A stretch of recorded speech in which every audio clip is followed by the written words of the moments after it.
So here's what I'm gonna do about my battery and power distribution situation. Original plan, as a lot of guys do, is move the battery into the trunk.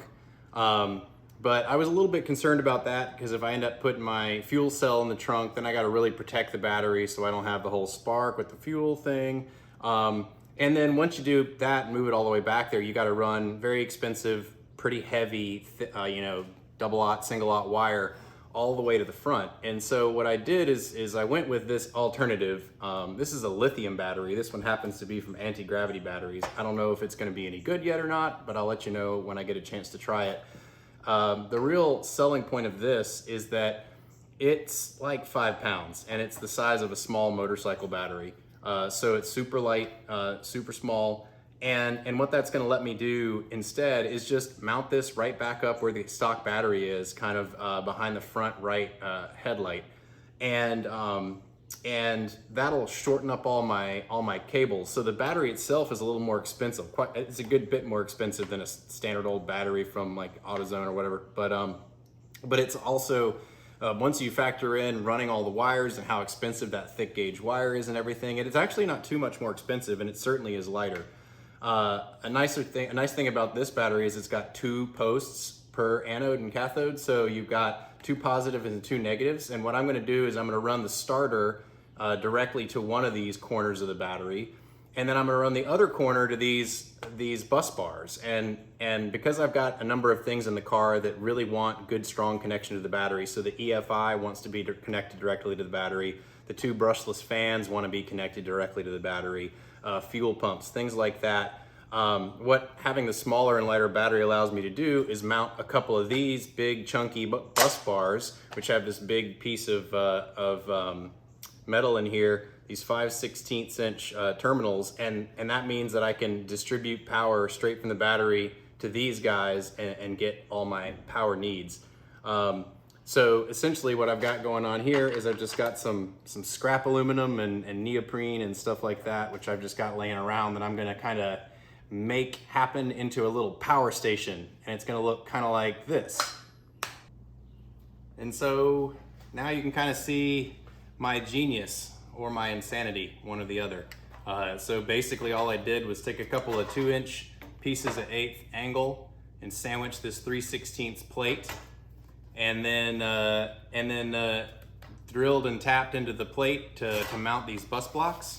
And then on the back side, just use a couple of long 1/4-20 bolts and this 1/4-inch thick piece of aluminum here. Holds everything together in one tight, neat little package. And then on the bottom, I've got just a little snippet of 1/4-inch fuel hose. So when I mount this into into where the original battery used to be, right where the original battery tray used to be, these will go through the floor and get bolted in. And not only do I have some neoprene rubber shock mounting this battery on all sides, I also have this rubber hose that'll help provide a little bit of wiggle. But again, it's still smaller than the battery that it replaces, and it's about 1/3 the weight of the battery that it replaces. So the only thing is that I just realized that I have to take everything back off of this in order to mount it in the car, because I've got countersunk screws down here, countersunk bolts, so it fits nicely under the battery and everything. And well, let's see if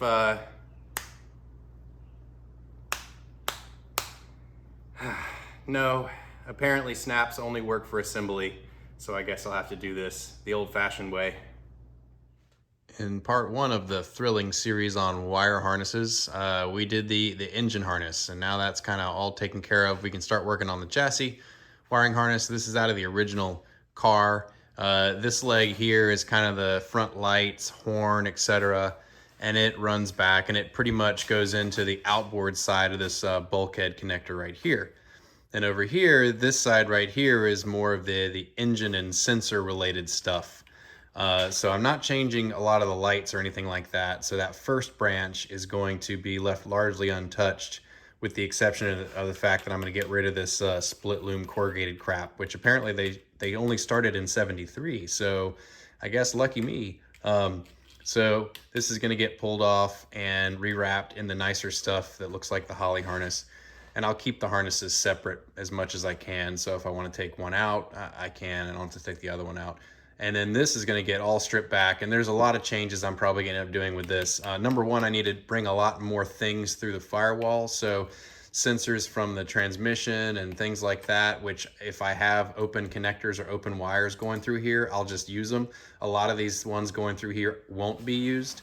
In fact, you can see from the earlier video where I chunked out this piece right here, there was a couple of wires passing through that was just in the way of the brake proportioning valve.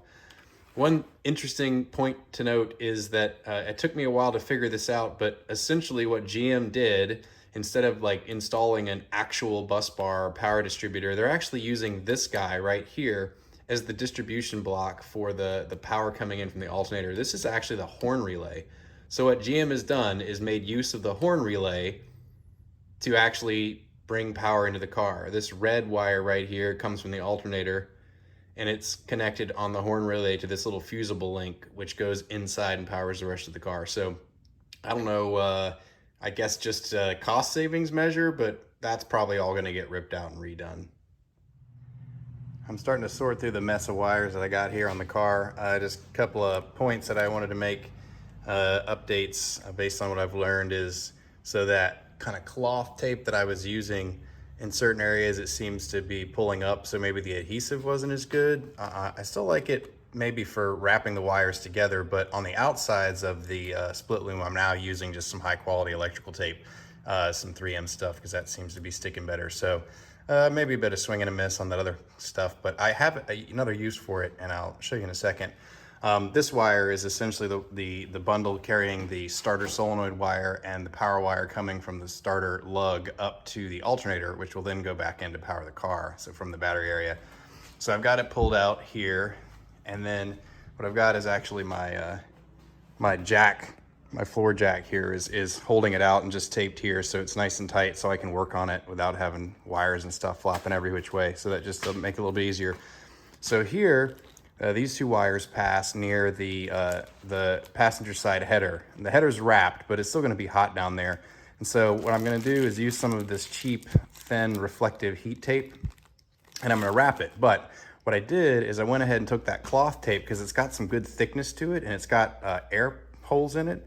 And what I did was I wrapped it all the way down, kind of loosely, not super tight, just to create some thickness, so that when I come back and I wrap this thin reflective tape around it, the thin reflective tape won't be touching the jackets of the wires directly. It'll actually have this cloth tape, which is acting like an insulation. So that should be almost like a poor man's fire sleeve.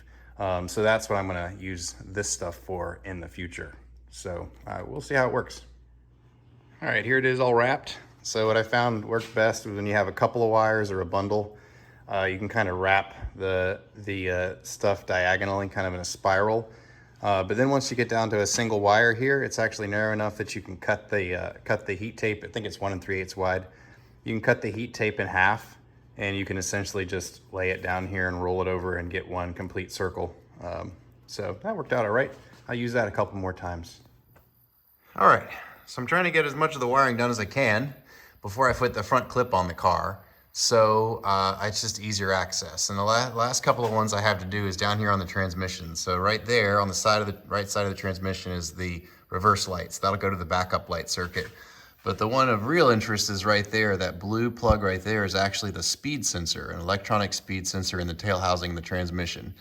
The stock T56 speed sensor is a variable reluctance sensor, meaning that it kind of senses the change in magnetic field, but it outputs it in a sine wave. Now, the Holley Terminator X Max that has the transmission control unit in it has what they call a VSS, vehicle speed sensor, ability to take this in directly and read speed. But the Terminator X does not. And so what you're gonna have to do is run this using one of the optional sensor ends. But those sensor ends only take pulse width.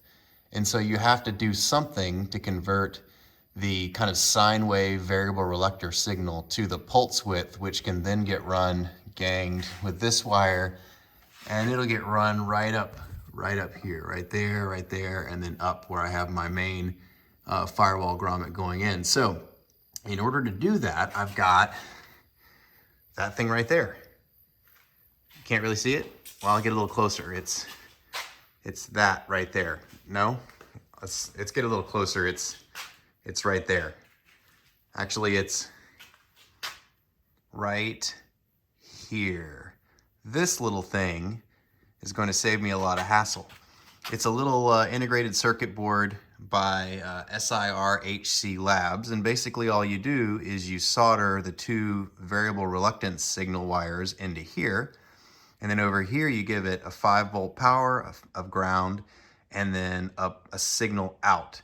The power and ground is going to come from that power tap, which I mentioned earlier from the Holley EFI, and the signal wire will get, the signal coming out will actually be converted into a pulse, kind of a square wave PWM signal, and that can be read by the Holley. So then I can have my speed in there. So the nice thing is you can tell it's very small. So the idea is I'll wire it all up, and this will actually get encased in a piece of heat shrink, and it'll be buried in the wiring harness down beside the transmission, hopefully out of sight, out of mind for a long time. The other nice thing about this little unit right here is that it's like 18, 19 bucks. So I'll get it on there, and hopefully when I get the car fired up, it'll work great, and I'll report back. Here it is, all soldered up. Got the pigtail that goes to the transmission over here. Goes in. These are labeled negative and positive polarity, but it doesn't matter. Just one to one, one to the other. And then these will go out to the power tap and the sensor input. So I'm about to put some heat shrink on it, and hopefully we'll never see it again. So scratch what I said on the first video about the specific part number 57210. It was, I'm going to say, not clearly advertised, suggesting that this was what you needed to make up the other end to the power tap connector. This is not it. This is the power tap connector. What you need is actually the male version, and there's a cap on the power tap that comes with it that is essentially the body. You just need to order the little male connectors, which look like this, and then you can assemble one. And so I've got one already in here. I'm going to try to do another one and probably fail on camera, but I've got my wire stripped back a little bit. This is a little seal. You kind of pass the wire through the seal, and you have the little ribs facing away from the stripped end, and I'll show you why. Because when you take the connector and you lay this in here, there's two parts to this crimp. There are these three little fingers right here. These grab the copper, and then there's these fingers right here. This grabs the seal and the wiring sheath. And so the idea is that when you crimp it, it gets them both in there, and it locks the seal and it locks the actual wire. So you need special crimpers for this. This is a universal crimper set that has jaws, and then it's adjusted to the wire gauge. So in this case, it's 18. So basically, it's really fiddly, and we'll see if I can actually get it to work on camera. But essentially, you're going to put this in here and try to get everything lined up perfectly, and it's not going to, because it's hateful. So I'm going to go ahead and try to pre-crimp this a little bit. These two little fingers here around the seal to try to keep it from moving a little bit while I get it in the crimper. Yeah, that'll work. So we're gonna sit this down in here, make sure that one of the crimp mandrels is there, and cross our fingers. Woo, drop it. Okay, so what I've got now is, you can see I've got the copper is crimped into these three little sets of fingers, and then the seal and the wire sheath is crimped into that. And all that's left to do is pop out this little cap. So I know I need to get my ground from B in this case. That's the sensor ground. Pull out this little cap. Get it there. There's a little cap. And then let me figure out which way this thing goes. It goes like this. It only goes one way, so if you get it wrong the first time, it won't fit. Push it in, push the seal in. Come on. Of course, it doesn't want to work right now.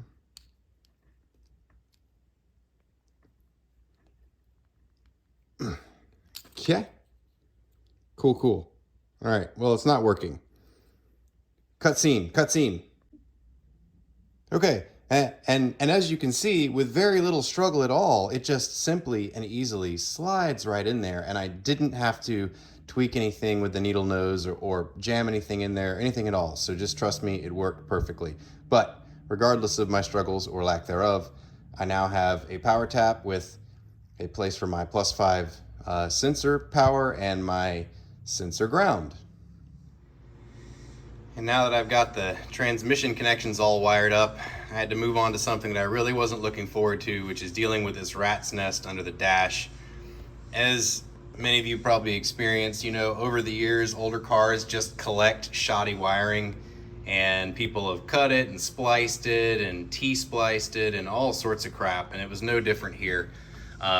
So I ended up tearing out quite a bit of the wiring because a lot of it has to do with the parking brake warning light and the seat pressure warning light and the fasten seat belt light. So I pulled all that junk out there. It includes all that, and it also has some of the heat and AC wiring, which would not be used even if I go with a vintage AC unit or something. But I'm still left with a bunch of wires. Every wire that you see has a little piece of masking tape on it, was just either cut and spliced or just dangling left under the dash. So I'm surprised I didn't have any any sparks or anything down there, because there were a number of wires just kind of hanging out. So I've kind of gone through and traced them all. I've got my wiring diagrams right there, just going back and forth, spending several hours with my head under the dash, and I think I've finally got kind of everything that was loose and questionable traced. So now I've got to run a couple wires back and forth, the switched power and ground from the harness over here, which is the EFI harness. That blue and white wire is the TAC wire. So we'll see how much of the dash wiring that I can preserve. And here's the last piece of the harness that's going to get done before the front clip goes on. On the end down here, there's the converter from the sine wave variable reluctance sensor over to the pulse width modulator. That gets plugged into the transmission. And then this is the reverse light. So they all get ganged together, and they'll go down in there, and I'll show a quick clip of that after I got them. But I just wanted to make a small point before I bundled this all up. These connectors are kind of nicer connectors in theory. They have heat shrink built in with adhesive inside, so I don't have to keep just adding heat shrink and taking more time. So I went ahead and bought some nicer connectors. However, the barrels, the crimp barrels inside, are continuous. They're not sliced, and so I have some really nice crimpers that are right here. And normally you'd use these jaws for a standard crimp, and they go together like that, and you put them in the right size. But with these specific brand, again, I think they're Tycon, these were not crimping tight enough, and so I'd crimp it and then I'd pull and the wire would come out, which is a problem. So I had some other jaws here. These are actually jaws that are supposed to crimp Molex pins, and you can see they've actually got a little bit of a tit right there. And so when you crimp them, they instead of just squeezing it down all the way around, it actually like punches in and grabs it. So I tried, well, we'll see if this will work. So actually this largest jaw here, I think it's like a 4 to 5 millimeter Molex pin connector. If you use that on these Tycon crimps, it actually does a really nice job. So just a forewarning, if you buy the Tycon brand from Amazon, you may need to use a different crimper if you're going to want to get them tight in there. And here's the finished transmission wiring harness. Got some of that heat tape on there because it gets kind of close to the header. And now we'll put it in there. And here it is, finally in place.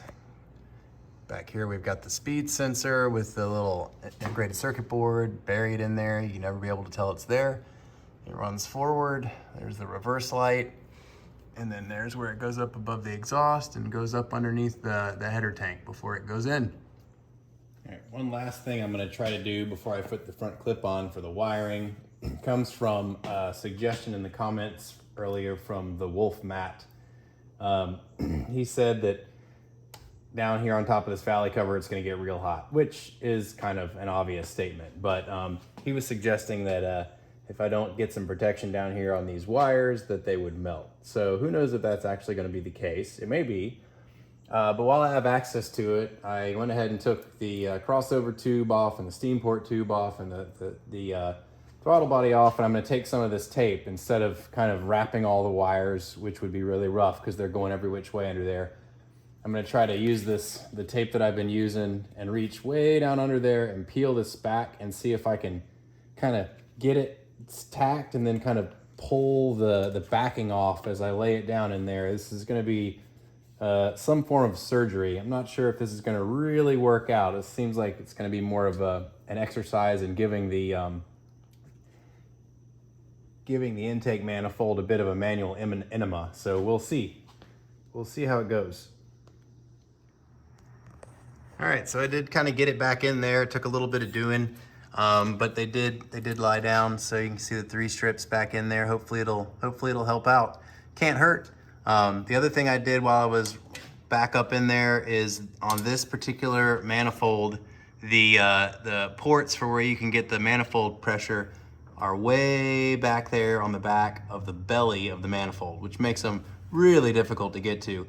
I've already capped 3 of them. I left 1 open for the PCV return, and that's kind of what you're seeing right there. That silver thing is the band clamp that's holding the tube on. So while I had kind of this all apart and was fooling around down there, I went ahead and put that fitting on. It's a 3/8 NPT. Actually, that's a 1/4 NPT to a 3/8 barb. There's another 3/8 NPT and then 2 more quarters if you really needed all that stuff. But you got to cap them regardless. So, and then I ran the hose out here, which will be connected later. And in order to get that band clamp working, it was a bit of a laparoscopic surgery because I had to reach in here and hold the band clamp in place. And I kind of came in between the runners on the side and used this kind of clap trap to get in there and tighten the band clamp down. So hopefully I don't have to change that, or at least not change it anytime soon. All right, now that I got the front clip on the car, I could start routing the last of the wiring, and I'm just starting with the heaviest gauge stuff because it is the least flexible. So kind of starting with the big heavy stuff and going to the small stuff. So I'm making up battery and ground cables. I've already made 1 cable up. This cable is going to go from the frame to the engine block, and it'll be co-located with the mount on the frame that goes straight to the battery, so everything will have a nice common ground. I'm using a single-aught welding wire. And the welding wire, I'm specifically using it because it has a lot of very small, fine copper mesh, which means it's got really good conductivity, but it also means it's very flexible for the size. And since there's a couple of areas where it's nice and crimped in there, or cramped in there, it makes it nice and easy. So I've just been taking my my blade and cutting it off, being careful not to get into any of these copper wires, and then I just bought some of these complete copper lugs, all copper, and they just slip down.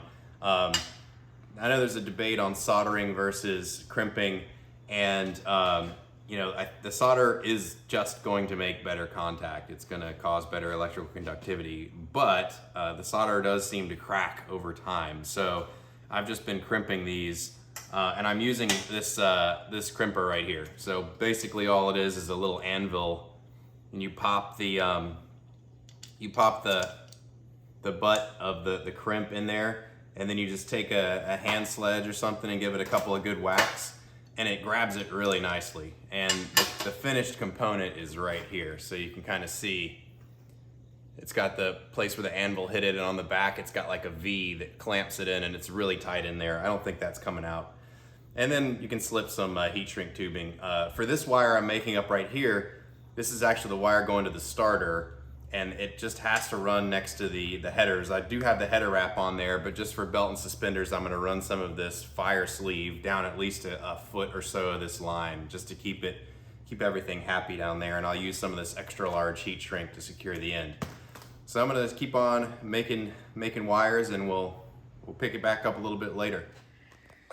And the wiring is pretty much done. I have a couple little danglies under the dash to clean up and tighten up and kind of tuck out of the way, but for the most part, everything is done. What I was kind of waiting on is these 2 legs here. Here's one wiring harness leg. Here's the other wiring harness leg. This one is pretty much just the stock wiring harness for all the headlights that kind of runs up and along the radiator core and gets the horn and everything like that. It's just been redone in this nicer material. And also I've got my alternator charging line that goes down to the starter lug and into the car. So that's all good. Over here, this is pretty much all new.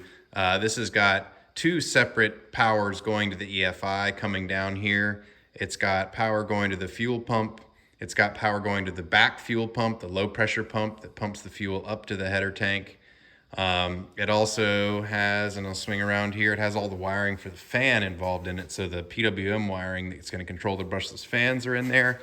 And it all kind of goes down to kind of the brains of the wiring operation, which is that power station I showed you earlier.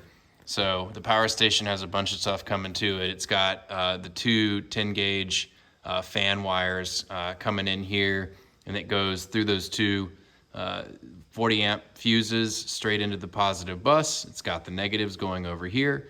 As far as what's going on with the battery, you can see my two cables going down to the frame ground and the engine ground. That goes to the starter. And then I've got some 4-gauge cable right here that takes power from the battery and goes straight to these bus bars. Again, like I had said, the EFI and the fans both want to be directly connected to the battery. And so this is about the next best thing. And then I've got some other stuff in here for fuel pumps and things like that. So that all, it's snug. It's not the easiest to work in there, but it'll kind of work out. And then I just left it open to show y'all, but essentially what's going to happen is a couple of these little covers, one will go here and one will go there.